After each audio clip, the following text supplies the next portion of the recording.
Hello everyone, this is Al Spectra. Welcome back to the Land of Empires, and today I am excited to get my first impressions on the Season 9 heroes. So here in my inventory, wrong inventory, the heroes inventory, I have already upgraded these heroes. I have upgraded the infantry hero to the awakening, as well as the cavalry hero, and I left my archer hero at level 8. So I don't think the archer hero, based on the skill description, I don't think his awakening skill is going to be impactful at all. So I'm just going to leave him at level 8 and hopefully max him with the free fragments we're going to inevitably get between Season 9 and Season 10 if this game is still existing by then. But without further ado, let's check out the demo that the Land of Empires have provided us.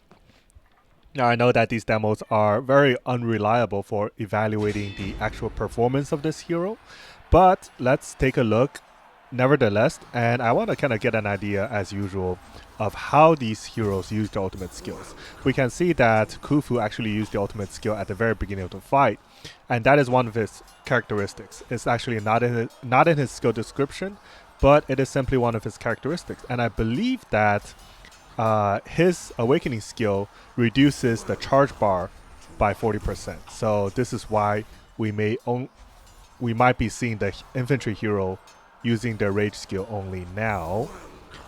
And is that a second cast or something else? That kind of looked like a second cast, was it? And did I miss a cast? So let's take a look at the actual report. Let's just confirm first and foremost that the stats from both sides are absolutely terrible. Yes, they are. And let's take a look at that again. I kind of want to see when the infantry hero actually uses his awakening skill. Okay, so the charge bar is going up, and it should go back down by. Well, yeah, I don't know what's going on. Is that the animation of the ultimate skill?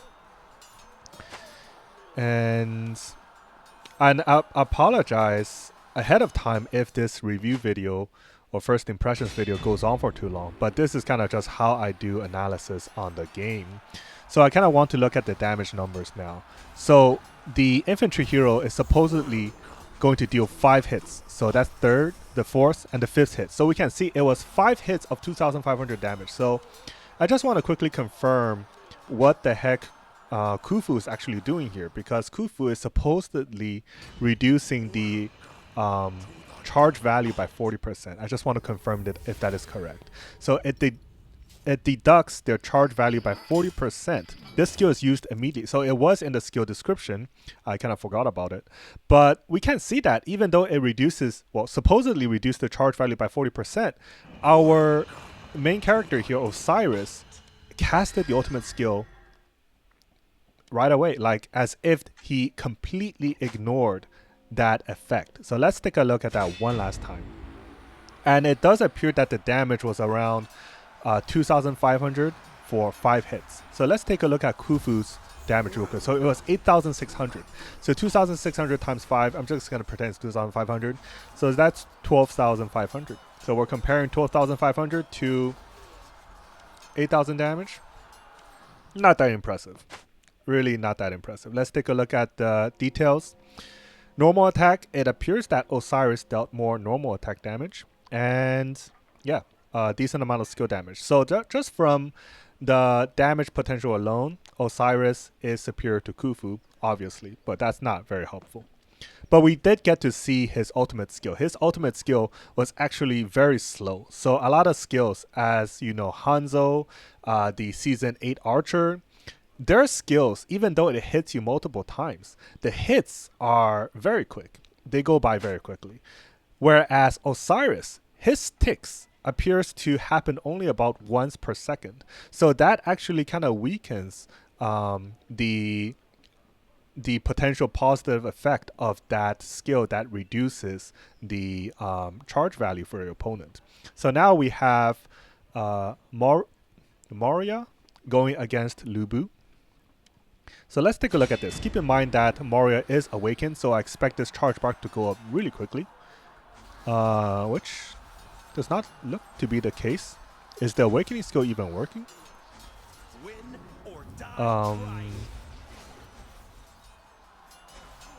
Okay, I have no idea what happened. let's take a look at, let's take a look at the damage report first. So we have his awakening skill doing absolutely nothing.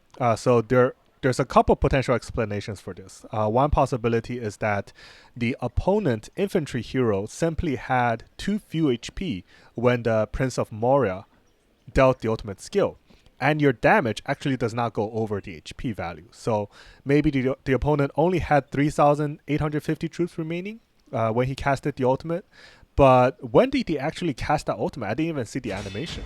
It's like, okay, so let's see. The charge bar, I'm just not going to look at the charge bar. I'm going to look at the damage itself. It appears that the cavalry is doing 8,000. He killed the archer here, and he's... Okay, so we can see that he used the ultimate, and it seemed to hit the... I don't think he actually hit the cavalry. So let's take a look at the ultimate effect again. So I don't think his ultimate skill actually hit the cavalry hero to the target enemy troops and reduces their charging speed for 90%. While this effect lasts, they also lose... Okay, so it appears that the cavalry ultimate skill does not target the opposing cavalry, which is good for the cavalry. Let's now take a look at the archer. So the cavalry's ultimate skill only targets the opponent infantry, meaning that the cavalry's main role will likely just be there to really suppress and kill the infantry. So we have, well, that's not very helpful. Yeah, that's not very helpful at all. So what just happened? Did the archer, I kind of want to see how fast the archer's rage skill bar is charging. So supposedly we should see this shoot up 20% every time he uses a normal attack. This does appear to be the case. Now he's using the rage skill, and it appears to miss, I believe. So this should be normal attack damage only. So his rage skill actually hits something. I'm not too sure what that something is. Let's take a look at that again.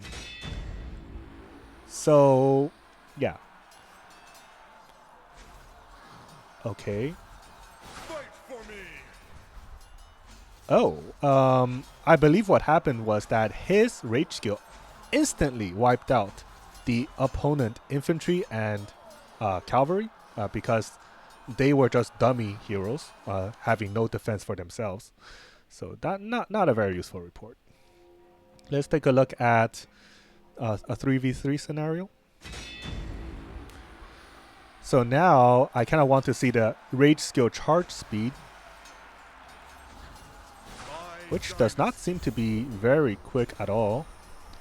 So the infantry's skill does appear to damage the cavalry. And the infantry is actually receiving a lot of damage from their opponent. But the cavalry, interestingly, is not receiving all that much damage from the enemy archer, I do believe. The infantry is actually almost dead. So let's take a look at the damage report. The infantry dealt significantly higher damage than Khufu, which is not super special because Khufu is setting an extremely low bar. Lu Bu's normal attack actually did not deal much damage at all, and a lot of the damage actually came from Cyrus, which is very interesting because when you are running Season 8, you typically do not run many archers at all. You expect your archers to die relatively quickly, and does this imply that the Prince of Moria was not able to deal with the archer very well? So let's take a look at that again. Please take a look at that again. So now what I'm paying attention to is how much damage the opposing archers are receiving when they are hit by the piercing skill. Okay, so 6,200 and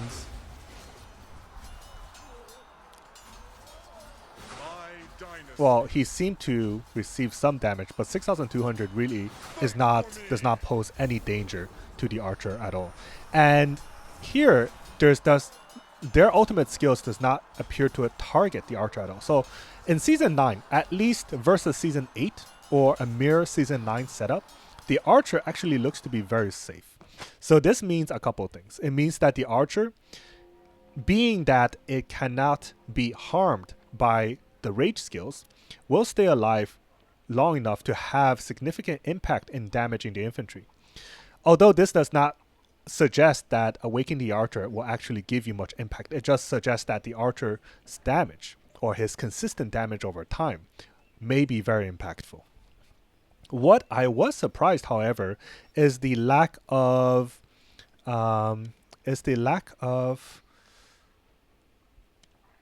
increased rage skill charge speed by the Season 9 team. Am I able to see the skills anywhere?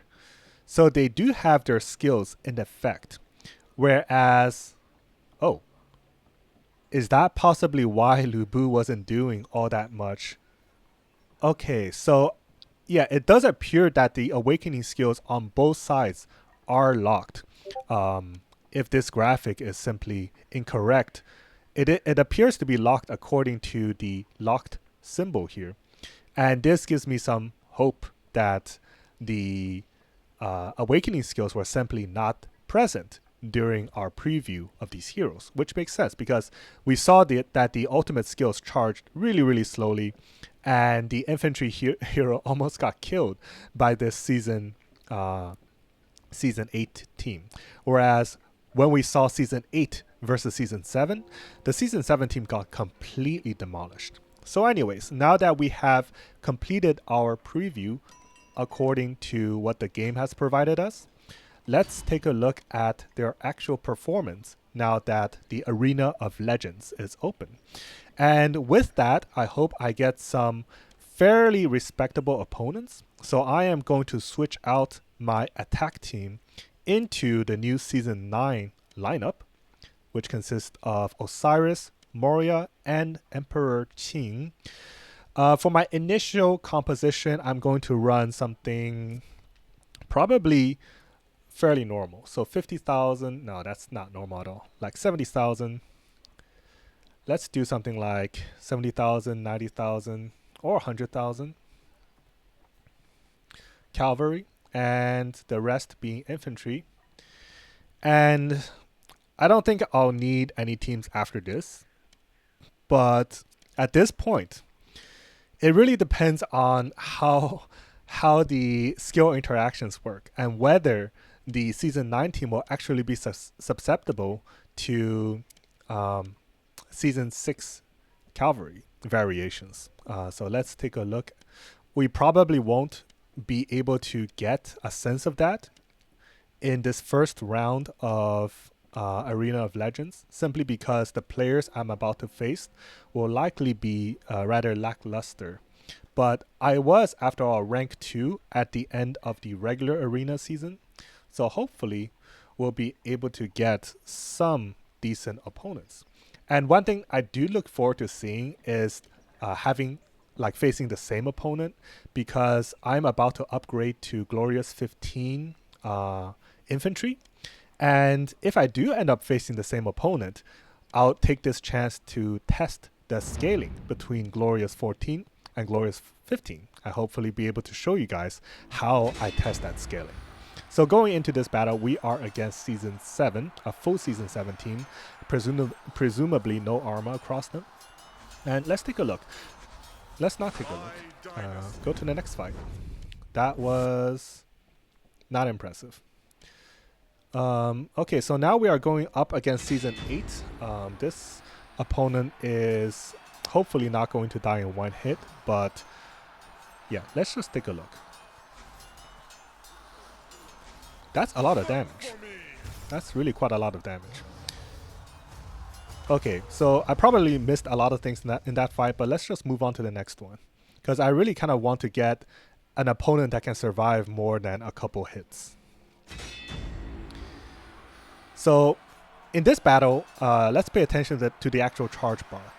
So I expect the charge bar to go up, relatively quickly. So this is very quick, and we'll see our team use their ultimate skills just very, very quickly. And this will allow us to do a lot of frontal damage and prevent... I don't know what it will prevent yet. Maybe we'll find that out by the end of the week. but it does allow me to do a lot of frontal damage. Let's just quickly take a look at who is dealing the actual damage. The infantry is not dealing all that much damage. The archer is fairly balanced between the normal attack and rage skill damage, whereas the cavalry appears to be centered around normal attack damage. Interesting. So let's go to the fight after this one, because this one will not be very informative. Oh, please give me a decent opponent. This guy looks half decent, but his first team is like kind of front loaded. That team is very centered around normal attack damage. It's very effective against a lot of teams because it's able to kill your infantry very quickly. But yeah, we probably won't see that here. Okay, so the archer skill hits instantly, and I was kind of also hoping to see I won't be able to see anything. I was kind of hoping to see the cavalry use his ultimate skill, because once the cavalry uses his ultimate skill, I expect the opposing infantry hero to start losing charge value. So wait a second. We just faced did we face this guy? Yeah, we just faced this guy. This is very nice. We just faced this guy last round, I believe. So now let's upgrade our infantry to Glorious 15. I'm just going to do this real quick. Let's see if I can take advantage of any. Okay, I cannot. So let's just immediately upgrade to Glorious 15. And we'll be able to see the true scaling between Glorious 14 and 15. And I've mentioned this across a couple of my videos, but the basic stats you see for the heroes, they are just probably visual effects. They don't really inform of anything. The real scaling is very straightforward. It appears to be simple multipliers to the damage you deal and the damage you take. So Glorious, I will probably make a dedicated video purely on Glorious scaling, but after this Legends arena, we will compare the damage that I'm dealing across the two cases and get a sense of how powerful the scaling is. I'm expecting a 1.15 multiplier, but we'll have to see. So this looks to be our first real opponent. It's a Glorious 14 infantry, Glorious 13 cavalry and archer with tier 12.3. So let's take a look at this case. So this is kind of like fighting season 6 somewhat. The cavalry hero Lubu is running season 6 armor, and yeah, I look forward to seeing the result of this fight. So hopefully, so the cavalry hero should use their rage skill now. They use their rage skill, and yes, the infantry's charge bar is actually going down. Take a look at that. Take a look at that. The infantry hero is no longer able to use their ultimate like at all. And that is very, very interesting, because one thing that like completely suppresses are heroes, infantry heroes who rely a lot on their ultimate skill, such as Michael, for example. Michael, Kellerman, if they do not use their ultimate, they just simply die. The season 7 hero, his ultimate is also very important. We can see Khufu here. He's not able to use his ultimate skill, although I'm not too sure how impactful that is. But yeah, that is very impressive in my opinion. So, did I misspeak? Did I speak too soon? What is happening here? What in the world is happening here? Hold on a moment. I know I'm going to win because I know how other seasons deal with this kind of stuff. But hold on a moment. What is going on here?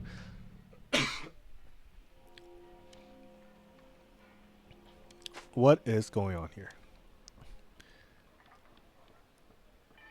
Is this the revenge of Khufu with the season 6 infantry? How does this even work?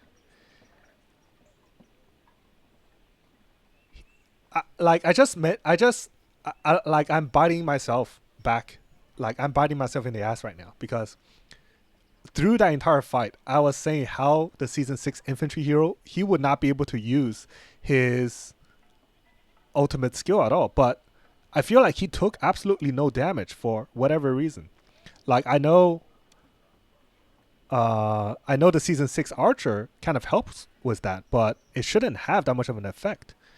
And his damage, where his damage coming from, is coming from his skill damage. So he is able to activate his ultimate skill at some point. Let's take a look at that again. Is season 9 once again going to be steamrolled by some season 6 hero like season 8 was? So let's take a look at Khufu here. So after 15 seconds, we know that the damage resistance from season 6 is going to disappear. But after that disappears, what happens? How is Khufu able to unleash such devastation? Like, what is going on here? Is he emitting some kind of aura? Like he is... That effect, doesn't that effect require you to cast your ultimate skill, or is that effect completely a passive? Let's take a look at that. Hero, in battle, archer enemy take 300% damage. So it is not a it does not require the rage skill to actually activate. So this is a direct piercing skill that can target the cavalry and archer. And I'm not too sure why the archer is taking so much damage. I kind of know why the cavalry is taking so much damage, because actually I do not know why the cavalry is taking so much damage. I was about to say because my opponent is making my cavalry super vulnerable with this skill. Not this skill. It was this skill. But but like, first of all, this is basic attack, and second of all, my opponent is not running season 9 cavalry. So what is actually dealing all that damage is, and what in the world is keeping his Khufu alive? Deal 1000 damage and reduce their damage and reduce their... I mean, he is not able to cast his ultimate skill, period. Like, he is not able to cast that. So yeah, I don't know. I might have to report this because it's quite hilarious. And this is kind of what I mean by skill interactions becoming so bad nowadays, because yeah, it's crazy. Like this is a hard counter. I dare to say this is a hard counter against season 9, and I'm sure this will be patched because simply due to how hard this counter is, but it's still funny to see. And I got completely blindsided by this. Very interesting. So my next opponent is... Okay, it is this. I'm going to keep my composition, and I'm kind of interested in how I will face off against... I don't know. Because Leona does not prevent the infantry from taking damage. So I'm probably going to steamroll this one. So it's not going to be too interesting. So the first fight, I'm just going to skip this and take a look at that fight directly. So I'm going to look at... Yeah, I don't think anything interesting happened here. But let's actually take a look at the start of this fight and whether and how much my damage is being suppressed by. Okay, I'm hitting 2000s. And now, he's just kind of dying before even the first 15 seconds of the battle. So that's not very helpful.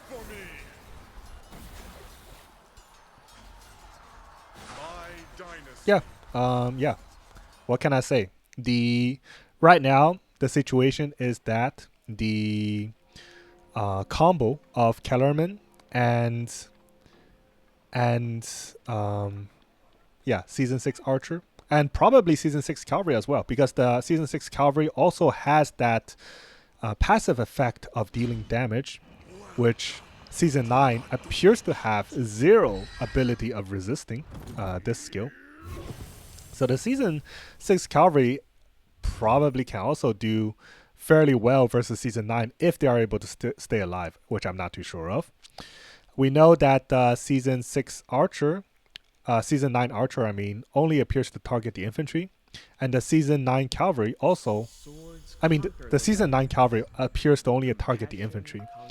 The season 9 archer I do believe he only targets the infantry as well, but maybe we can get some additional evidence somewhere. So maybe from this fight, let's quickly take a look at the damage that the enemy cavalry is receiving. So he may be targeting both infantry and cavalry. Let's take a look. So now, okay, yeah, I do think he's targeting the cavalry. And, okay, yeah. And once again, I'm not too sure what kind of damage the Season 9 cavalry is doing. He does not appear to be dealing like a super high amount of damage. I just want to double check that to make sure. Is it you? Yes. Let's check the damage.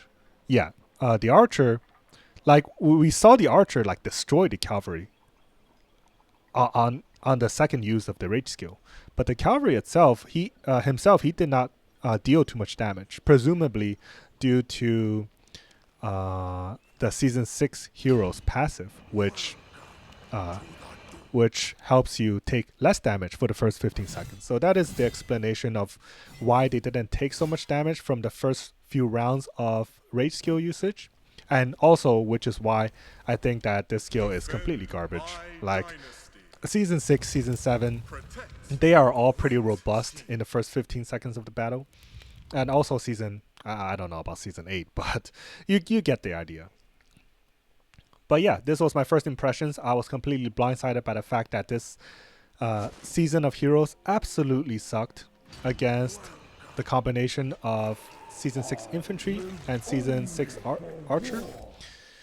I'm going to perform additional testing over the next few days and probably report this next week. So I do expect this weakness, this hard counter, to get fixed. Although I think it is a funny hard counter. Simply the fact that it exists makes Season 9 completely useless. So yeah, before I close off this video, I just want to quickly take a look at the damage scaling. So we faced off against Inanodias, Inanonitis. What kind of name is that? So we faced off against them twice. Now we're going to write down. Let me get myself a pen. I'm going to write down the first hit that I'm dealing against his infantry, which is 7,593. Did you guys all see that? 7,593. Let's go to the next fight. So this next fight, all the stats are exactly the same. The only difference between these two fights is the fact that I'm running Glorious 14 infantry in one and Glorious 15 infantry in the second one. So let's take a look at the updated damage. It is 8731. 8731. Now let's plug that into my handy calculator here, because I cannot do this level of mental non-mathematics. 8731 divided by 7593. And that is exactly 1.15. Or 1.1498748 to be exact. Quite as expected. Yeah, so Glorious 14 to Glorious 15. A perfect 1 to 1.15 scaling. Put your faith in the light. So yeah, forget about all these random graphical stats. They are not very helpful. And I'm honestly not sure what they represent. I'm not sure what these skills represent either. I doubt they do anything. Maybe eventually, once the devs wake up, we'll actually get these effects. Although, I mean, at some point, both you and your enemy are Glorious 15. Do these effects even matter? I don't think so. But anyways, this is the scaling of Glorious 15. I'll make a dedicated video on Glorious tiers at some point. And I do look forward to seeing everyone in my next video. This event is moderately interesting as well, because they are really spamming us with these golden statues nowadays. My city is starting to get filled up by these. So I'm probably going to have 3 additional statues or 2 additional statues by the end of this event. And yeah,